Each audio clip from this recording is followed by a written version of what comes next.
Hello hi friends, ನಾನು ನಿಮ್ಮೆಲ್ಲರ ಲತಾಶ್ರೀ ಶಶಿಕುಮಾರ್. ನಾನಿವತ್ತು ಒಂದು ಸ್ಪೆಷಲ್ ಆಗಿ ತುಂಬ ಟೇಸ್ಟಿಯಾಗಿರುವಂಥ ಚಿಕನ್ ದಮ್ ಬಿರಿಯಾನಿನ ನಿಮ್ಗೆ ಹೇಳ್ಕೊಡೋಣ, ಮಾಡೋದು ಹೇಗೆ ಅಂತ ತಿಳಿಸೋಣ ಅಂತೇಳಿ ಹೊರಟಿದ್ದೀನಿ. ಸೊ ತಡ ಮಾಡದೆ ಆದಷ್ಟು ಬೇಗ ಈ ಒಂದು ರೆಸಿಪಿನ ಹೇಗೆ ಮಾಡೋದು ಅಂತ ನಾನು ನಿಮ್ಗೆ ತೋರಿಸ್ಕೊಡ್ತೀನಿ. ನೀವು ಕಲಿತಾ ಹೋಗಿ. ಆ್ಯಂಡ್ ಪ್ಲೀಸ್ ನನ್ನ ಚಾನಲ್ಗೆ ಸಬ್ಸ್ಕ್ರೈಬ್ ಆಗಿ, ಲೈಕ್ ಮಾಡಿ, ಫಾಲೋ ಮಾಡಿ, ಆ್ಯಂಡ್ ದೆನ್ ನನ್ನ ವಿಡಿಯೋಸ್ನ ಆದಷ್ಟು ಶೇರ್ ಮಾಡ್ತಾ ಹೋಗಿ. Please like and subscribe for my channel. Let's start the recipe ನಾವು. ಈ ಒಂದು ದಮ್ ಬಿರಿಯಾನಿನ ಮಾಡಲಿಕ್ಕೆ ನಾನಿಲ್ಲಿ 1 kg ಅಷ್ಟು ಚಿಕನ್ನ ತೊಗೊಂಡಿದ್ದೀನಿ, 1 kg ಅಷ್ಟು ಅಕ್ಕಿನ ತೊಗೊಂಡಿದ್ದೀನಿ. ನಾನಿಲ್ಲಿ ಬುಲೆಟ್ ರೈಸ್ನ ಬಳಸ್ತಾ ಇದ್ದೀನಿ. ಆ್ಯಂಡ್ ದೆನ್ 4 ಟೇಬಲ್ ಸ್ಪೂನ್ ಅಷ್ಟು ಶುಂಠಿ ಬೆಳ್ಳುಳ್ಳಿ ಪೇಸ್ಟನ್ನು ತೊಗೊಂಡಿದ್ದೀನಿ. 100 ರಿಂದ 150 ಗ್ರಾಮ್ ಅಷ್ಟು ಮೊಸರನ್ನ ತೊಗೊಂಡಿದ್ದೀನಿ. 2 ಹಿಡಿ ಕೊತ್ತಂಬರಿ ಸೊಪ್ಪು, 2 ಹಿಡಿಯಷ್ಟು ಪುದೀನ ಸೊಪ್ಪು, 300 ರಿಂದ 350 ಗ್ರಾಮ್ನಷ್ಟು ಈರುಳ್ಳಿ. ಹಾಗೆ ಸ್ಪೈಸಸ್ಗೆ ನಾನು ಇಲ್ಲಿ ಏಲಕ್ಕಿ ಮತ್ತು ಚಕ್ಕೆ, ಲವಂಗ, ಹಾಗೆಯೇ ಪಲಾವ್ ಎಲೆಗಳನ್ನ ತೊಗೊಂಡಿದ್ದೀನಿ. ಇದರ ಒಟ್ಟಿಗೆ ಒಂದು 5 ರಿಂದ 6 ಹಸಿಮೆಣಸಿನ್ಕಾಯಿನ ಕಟ್ ಮಾಡಿ ಇಟ್ಕೊಂಡಿದ್ದೀನಿ. ಒಂದು 300 ಗ್ರಾಮ್ ಅಷ್ಟು ಟೊಮೆಟೊನ ತೊಗೊಂಡಿದ್ದೀನಿ ಸಣ್ಣಕ್ಕೆ ಹೆಚ್ಕೊಂಡು. ಅಚ್ಕಾರದ ಪುಡಿ 1 ರಿಂದ 1.5 ಸ್ಪೂನಷ್ಟು, ಮತ್ತು ಗರಂ ಮಸಾಲ ಬಂದು 1 ಸ್ಪೂನಷ್ಟು ತೊಗೊಂಡಿದ್ದೀನಿ, 1 ಟೇಬಲ್ ಸ್ಪೂನ್ನಷ್ಟು. ರುಚಿಗೆ ತಕ್ಕಷ್ಟು ಉಪ್ಪು, ಹಾಗೆ ಎಣ್ಣೆ. ಬನ್ನಿ ತಡ ಮಾಡದೆ ರೆಸಿಪಿನ ಸ್ಟಾರ್ಟ್ ಮಾಡೋಣ. ಹೇಗೆ ಸ್ಟೆಪ್ ಬೈ ಸ್ಟೆಪ್ ಮಾಡಬೇಕು, ಹೇಗೆ ಮಾಡಿದ್ರೆ ತುಂಬ ಚೆನ್ನಾಗಿ ಈ ಒಂದು ಬಿರಿಯಾನಿ ರೆಡಿ ಆಗುತ್ತೆ ಅನ್ನೋದನ್ನು ನಾನು ನಿಮಗೆ ಈ ಒಂದು ವಿಡಿಯೋದಲ್ಲಿ ತೋರಿಸ್ತಾ ಹೋಗ್ತೀನಿ. ಲೆಟ್ ಸ್ಟಾರ್ಟ್ ನಾವು.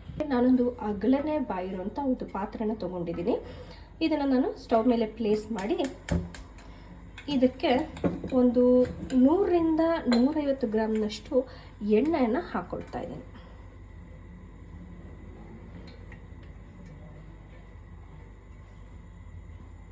ನಾವು ಮಾಡ್ತಾ ಇರೋವಂಥ 1 kg ಬಿರಿಯಾನಿಗೆ 100 ರಿಂದ 150 ಗ್ರಾಮ್ನಷ್ಟು ಎಣ್ಣೆ ಬೇಕಾಗುತ್ತೆ.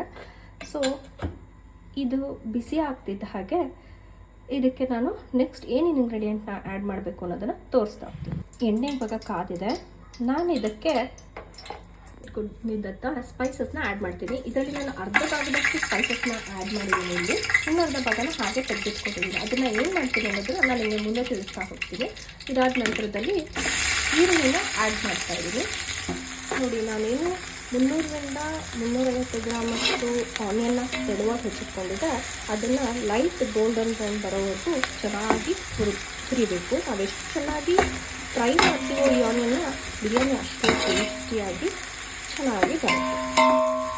ನಾನಿಲ್ಲಿ ಫ್ರೈ ಮಾಡೋವಾಗಲೇ ಇನ್ನೊಂದು ಪಾತ್ರೆಯಲ್ಲಿ ಒಂದು kg ಅಕ್ಕಿಗೆ ಒಂದು 3.5 ಲೀಟ್ರಷ್ಟು ನೀರನ್ನು ಈ ಪಾತ್ರೆಯಲ್ಲಿ ಕಾಯಿಸ್ಕೊಳ್ತಾ ಇದ್ದೀನಿ. ನೀರನ್ನು ಬಿಸಿ ಮಾಡಿಕೊಂಡು ಇದರಲ್ಲಿ 80% ಅಷ್ಟು ರೈಸ್ನ ಬೇಯಿಸ್ಕೊಳ್ತೀನಿ. ಅದಕ್ಕೋಸ್ಕರ ಇದನ್ನು ಇಟ್ಟಿದ್ದೀನಿ. ಬಿರಿಯಾನಿ ಬೇಗ ರೆಡಿ ಆಗಲಿ ಅನ್ನೋದಕ್ಕೋಸ್ಕರ ನಾನು ಈ ಮೆಥಡ್ನ ಫಾಲೋ ಮಾಡ್ತಾ ಇದ್ದೀನಿ. ನೋಡಿ, ಆನಿಯನ್ ಇವಾಗ ಲೈಟ್ ಬ್ರೌನ್ ಕಲರ್ಗೆ ಟರ್ನ್ ಆಗಿದೆ. ಸೊ ನಾನು ಈ ಮೂಮೆಂಟಲ್ಲಿ ಇದಕ್ಕೆ ಶುಂಠಿ ಬೆಳ್ಳುಳ್ಳಿ ಪೇಸ್ಟ್ನ ಆ್ಯಡ್ ಮಾಡ್ಕೊಳ್ತೀನಿ. ನೋಡಿ, ಶುಂಠಿ ಬೆಳ್ಳುಳ್ಳಿ ಪೇಸ್ಟ್ ಆ್ಯಡ್ ಮಾಡ್ಕೊಂಡಿದ್ದೀನಿ.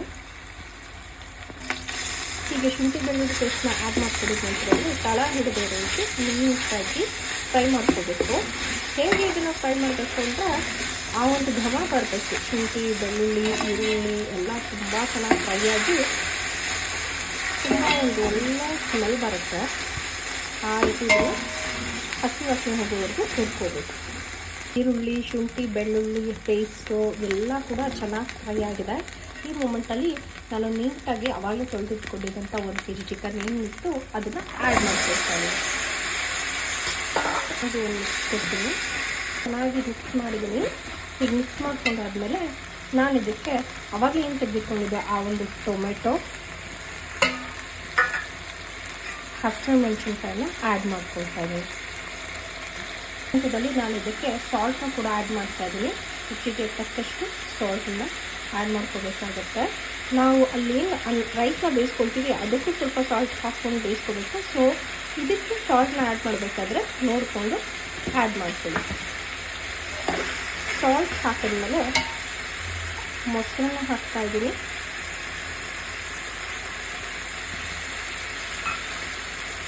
ಗರಂ ಮಸಾಲ ಪೌಡರ್, ರೆಡ್ ಚಿಲ್ಲಿ ಪೌಡರ್ನ ಆ್ಯಡ್ ಮಾಡ್ತಾ ಇದ್ದೀನಿ. ಈಗ ಒಂದು ಚೆನ್ನಾಗಿ ಮಿಕ್ಸ್ ಕೊಡಬೇಕಾಗುತ್ತೆ.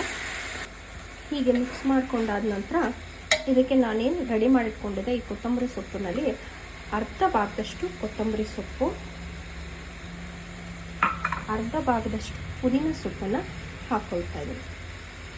ಇನ್ನು ಅರ್ಧ ಭಾಗನ ನಾನು ರೈಸ್ನ ಬೇಯಿಸಬೇಕಾದ್ರೆ ಆ್ಯಡ್ ಮಾಡ್ಕೊಳ್ತೀನಿ. ನೋಡಿ, ಕೊತ್ತಂಬರಿ ಸೊಪ್ಪು ಮತ್ತು ಪುದೀನ ಎಲ್ಲ ಆ್ಯಡ್ ಮಾಡಿ ನೀಟಾಗಿ ಮಿಕ್ಸ್ ಕೊಡ್ತೀನಿ. ಇದಕ್ಕೆ ನಾವು ಒಂದು ಸ್ವಲ್ಪನೂ ಕೂಡ ನೀರನ್ನ ಆ್ಯಡ್ ಮಾಡೋಕ್ಕೆ ಹೋಗಬಾರ್ದು. ಈ ಚಿಕನಲ್ಲೇ ನೀರು ಬಿಟ್ಕೊಂಡು ಇದನ್ನು ಬೇಯಿಸಬೇಕು. ಅಂದರೆ ಚಿಕನ್ನೇ ನೀರು ಬಿಟ್ಕೊಳ್ಳುತ್ತೆ. ಸೊ ಅದೇ ನೀರಿನಲ್ಲಿ ಈ ಒಂದು ಚಿಕನ್ ಬಿರಿಯಾನಿ ಮಸಾಲಾನ ರೆಡಿ ಮಾಡ್ಕೋಬೇಕಾಗತ್ತೆ. ಯಾವುದೇ ರೀತಿ ಒಂದು ಡ್ರಾಪ್ ಕೂಡ ನೀರನ್ನು ಆ್ಯಡ್ ಮಾಡೋಕ್ಕೆ ಹೋಗಬಾರ್ದು. ನಾನು ನಿಮಗೆ ತೋರಿಸ್ತೀನಿ. ಇದನ್ನು ಮುಚ್ಚಿಟ್ಟು ತೆಗೆದು ನೋಡಿದಾಗ ಈಗ ಎಷ್ಟು ನೀರು ಬಿಟ್ಕೊಂಡಿರುತ್ತೆ ಅಂತ. ಸೊ ಇದನ್ನು ನಾವಿವಾಗ ಬೇಯೋದಕ್ಕೆ ಬಿಡೋಣ. ನೋಡಿ, ನಾನು ಈ ಕಡೆ ನೀರನ್ನು ಏನು ಕಾಯಕ್ಕೆ ಇಟ್ಟಿದ್ದೆ, ಇದಕ್ಕೆ 1 ಟೇಬಲ್ ಸ್ಪೂನ್ ಅಷ್ಟು ಆಯಿಲನ್ನು ಹಾಕ್ಕೊಳ್ತಾ ಇದ್ದೀನಿ. ಜೊತೆಗೆ ಸ್ವಲ್ಪ ಸ್ಪೈಸಸ್ನ ನಾನೇನು ತೆಗೆದಿಟ್ಕೊಂಡಿದ್ದೆ ಉಳಿಸ್ಕೊಂಡು ಆ ಸ್ಪೈಸಸ್ನ ಆ್ಯಡ್ ಮಾಡಿ ಅದರೊಟ್ಟಿಗೆ ಕೊತ್ತಂಬರಿ ಸೊಪ್ಪು ಮತ್ತು ಪುದೀನ ಸ್ವಲ್ಪ ನಾನೇನು ಉಳಿಸ್ಕೊಂಡಿದ್ದೀನಿ ಅದನ್ನು ಹಾಕ್ತಾ ಇದ್ದೀನಿ.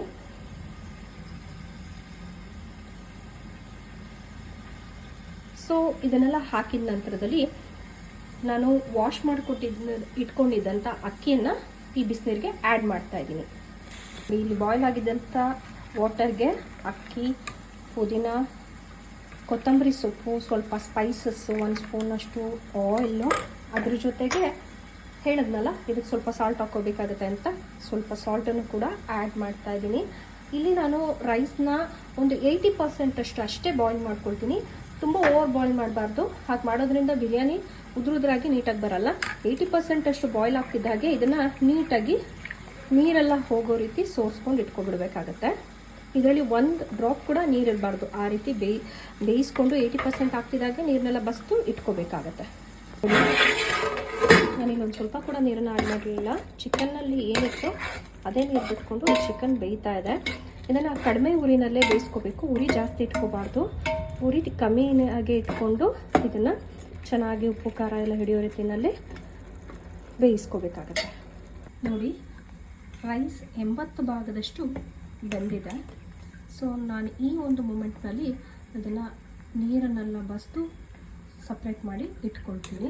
ಆ್ಯಂಡ್ ದೆನ್ ಇಲ್ಲಿ ನಾವೇನು ಗ್ರೇವಿ ರೆಡಿ ಮಾಡ್ಕೊಳ್ತಾ ಇದ್ದೀವಿ, ಬಿರಿಯಾನಿ ಗ್ರೇವಿ ಅಲ್ಲಿ ರೆಡಿ ಆಗ್ತಾ ಇದೆ.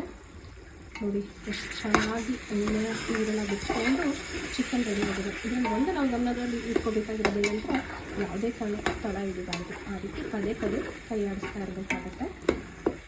ಇದು ರೆಡಿ ಆಗುತ್ತೆ. ಇದರೊಟ್ಟಿಗೆ ಒಂದು ರೈಸ್ ಕೂಡ ರೆಡಿ ಆಗ್ತಾ ಇದೆ. ನಾನು ಸೋರಿಸ್ಕೊಂಡು ತೊಗೊಂಬರ್ತೀನಿ. ಆಮೇಲೆ ಹೇಗೆ ದಮ್ ಕೊಟ್ಟೋದನ್ನು ಅನ್ನೋದನ್ನು ನಾನು ನಿಮಗೆ ತೋರಿಸ್ಕೊಡ್ತೀನಿ. ಚಿಕನ್ ತುಂಬ ಚೆನ್ನಾಗಿ ಬೆಂದಿದೆ. ಈ ಹಂತದಲ್ಲಿ ನಾನು ಇದರಲ್ಲಿ ಅರ್ಧದಷ್ಟು ಭಾಗನ ಒಂದು ಬೌಲ್ಗೆ ಟ್ರಾನ್ಸ್ಫರ್ ಮಾಡ್ಕೊಳ್ತೀನಿ. ನಾನು ಇದರಲ್ಲಿ ಅರ್ಧದಷ್ಟು ಭಾಗನ ಒಂದು ಬೌಲ್ಗೆ ಟ್ರಾನ್ಸ್ಫರ್ ಮಾಡ್ಕೊಂಡಿದ್ದೀನಿ. ಈಗ ನಾನು ಲೇಯರ್ ಬೈ ಲೇಯರ್ ರೈಸನ್ನು ಹಾಕ್ತಾ ಹೋಗ್ತೀನಿ. ನಾನು ಜಸ್ಟ್ 1 kg ಅಷ್ಟೇ ಬಿರಿಯಾನಿ ಮಾಡ್ತಿರೋದ್ರಿಂದ 2 ಲೇಯರ್ಸ್ ಅಷ್ಟೇ ಕ್ರಿಯೇಟ್ ಮಾಡ್ತೀನಿ. ತೋರಿಸ್ತೀನಿ ಹೇಗೆ ನಾನು ಲೇಯರ್ ಬೈ ಲೇಯರ್ ರೈಸ್ನ ಆ್ಯಡ್ ಮಾಡ್ತೀನಿ ಅಂತ. ಇಲ್ಲಿ ನಾನು 1 ಲೇಯರ್ ರೈಸ್ನ ಆ್ಯಡ್ ಮಾಡಿದ್ದೀನಿ. ಆಮೇಲೆ ಸ್ವಲ್ಪ ಎತ್ತಿಟ್ಟಿರುವಂಥ ಚಿಕನನ್ನು ಆ್ಯಡ್ ಮಾಡ್ತಾಯಿದ್ದೀನಿ. ಇದನ್ನು ನಾನು ಮಿಕ್ಸ್ ಮಾಡಲ್ಲ. ಇದ್ರ ಮೇಲೆ ಮತ್ತೆ ಇನ್ನೊಂದು ಲೇಯರ್ ರೈಸ್ನ ಆ್ಯಡ್ ಮಾಡ್ತೀನಿ. ರೈಸ್ನ ಆ್ಯಡ್ ಮಾಡಿದ್ದೀನಿ. ಇದ್ರ ಮೇಲೆ ಮತ್ತೆ ಇನ್ನೊಂದು ಲೇಯರು ಚಿಕನನ್ನು ಆ್ಯಡ್ ಮಾಡ್ತಾಯಿದ್ದೀನಿ. ಇದನ್ನು ನಾವು ಯಾವುದೇ ಕಾರಣಕ್ಕೂ ಮಿಕ್ಸ್ ಮಾಡೋ ಹಾಗಿಲ್ಲ. ಜಸ್ಟ್ ಮೇಲೆ ಹೀಗೆ ರೈಸ್ನ ಹಾಕ್ಕೊತಾ ಇದ್ದೀನಿ. ಈಗೇನು ಮಾಡ್ತೀನಿ ಅಂದರೆ, ನಾನು ಆಗಲೇ ಹೇಳೋದನ್ನು ಮರ್ತಿದ್ದೆ, ಸ್ವಲ್ಪ ಫುಡ್ ಕಲರ್ನ ಆ್ಯಡ್ ಮಾಡ್ತಾಯಿದ್ದೀನಿ. ನಾನಿಲ್ಲಿ ಒಂದು ಆರ್ಗ್ಯಾನಿಕ್ ಆರೆಂಜ್ ಕಲರ್ ಫುಡ್ ಕಲರ್ನ ಯೂಸ್ ಮಾಡ್ತಾಯಿದ್ದೀನಿ. ಇದಕ್ಕೆ ಸ್ವಲ್ಪ ಫ್ಲೇವರ್ಗೋಸ್ಕರ ತುಪ್ಪನ ಆ್ಯಡ್ ಮಾಡ್ತಾಯಿದ್ದೀನಿ. 1-2 ಸ್ಪೂನಷ್ಟು ತುಪ್ಪನ ಹಾಕ್ತಾಯಿದ್ದೀನಿ. ತುಪ್ಪ ಹಾಕಿದ ಪ್ರೋಸೆಸ್ ಆಗ್ತಿದ್ದ ಹಾಗೆ ಫ್ಲೇಮ್ನ ಕಮ್ಮಿ ಇಟ್ಟು ಒಂದು ಹೆಂಚನ್ನ ಸ್ಟವ್ ಮೇಲಿಟ್ಟು ಈ ಪಾತ್ರೆನ ನಾನು ಹೆಂಚ್ ಮೇಲೆ ಶಿಫ್ಟ್ ಮಾಡಿ ಫುಲ್ ಲೋ ಫ್ಲೇಮ್ನಲ್ಲಿ 20 ಮಿನಿಟ್ಸ್ ಕುಕ್ ಮಾಡ್ತೀನಿ. ಸೊ ಆಮೇಲೆ ತೋರಿಸ್ತೀನಿ ನಿಮಗೆ ಹೇಗೆ ಬಿರಿಯಾನಿ ರೆಡಿ ಆಗಿದೆ ಅಂತ. ನೋಡಿ, ನಾನಿವಾಗ ಒಂದು ಪ್ಲೇಟ್ನ ಹಚ್ಚಿ ದಮ್ ಕಟ್ತಾ ಇದ್ದೀನಿ. 20 ಮಿನಿಟ್ಸ್ವರೆಗೂ ಫುಲ್ ಕಮ್ಮಿ ಊರಿನಲ್ಲಿ ಈ ತವಾ ಮೇಲೆ ಈ ರೈಸ್ನ ಬಿಟ್ಬಿಡ್ತೀನಿ. 20 ಮಿನಿಟ್ಸ್ ಆದ ನಂತರದಲ್ಲಿ ಬಿರಿಯಾನಿನ ಓಪನ್ ಮಾಡಿ ತೋರಿಸ್ತೀನಿ. 20 ನಿಮಿಷ ಆಗಿದೆ. ಈಗ ನಾನು ಮಿಕ್ಸ್ ಮಾಡ್ತಾ ಇದ್ದೀನಿ. ನೋಡಿ, ದಮ್ ಬಿರಿಯಾನಿ ಎಷ್ಟು ಉದುರುದ್ರಾಗಿ ಎಷ್ಟು ಚೆನ್ನಾಗಾಗಿದೆ, ಕಲರ್ಫುಲ್ಲಾಗಿ ಅಂತ. ಈಗ ಇದನ್ನು ಒಂದು ಸರ್ವಿಂಗ್ ಬೌಲ್ಗೆ ಟ್ರಾನ್ಸ್ಫರ್ ಮಾಡಿಕೊಂಡು ನಿಮಗೆ ತೋರಿಸ್ತೀನಿ ಹೇಗಾಗಿದೆ ಅಂತ. ಬಿಸಿ ಬಿಸಿಯಾದಂಥ ರುಚಿಯಾದಂಥ ದಮ್ ಬಿರಿಯಾನಿ ರೆಡಿಯಾಗಿ ಹೋಯಿತು. ಇದನ್ನು ನೀವು ಮೊಸರು ಜೊತೆಲಿ ಇಲ್ಲ ಶೇರ್ವಾ ಜೊತೆಲಿ ಯೂಸ್ ಮಾಡಿದ್ರೆ ತುಂಬ ಚೆನ್ನಾಗಿರುತ್ತೆ. ನಾನಂತೂ ವೆಯ್ಟ್ ಮಾಡ್ತಾಯಿದ್ದೀನಿ ತಿನ್ನೋದಕ್ಕೋಸ್ಕರ. ನೀವು ಇದನ್ನು ಒಂದ್ಸಲ ಮನೇಲಿ ಟ್ರೈ ಮಾಡ್ತೀರಲ್ವ, ಮಾಡಿ ತುಂಬ ಚೆನ್ನಾಗಾಗತ್ತೆ. ಪ್ಲೀಸ್ ಮಾಡೋದ್ರ ಜೊತೆಗೆ ನನ್ನ ವಿಡಿಯೋಸ್ನ ಲೈಕ್ ಮಾಡಿ, ಸಬ್ಸ್ಕ್ರೈಬ್ ಮಾಡಿ, ಫಾಲೋ ಮಾಡೋದನ್ನು ಮಾತ್ರ ಮರಿಬೇಡಿ. ಪ್ಲೀಸ್ ಪ್ಲೀಸ್ ಪ್ಲೀಸ್ ನನಗೆ ಸಪೋರ್ಟ್ ಮಾಡಿ. Thanks for watching.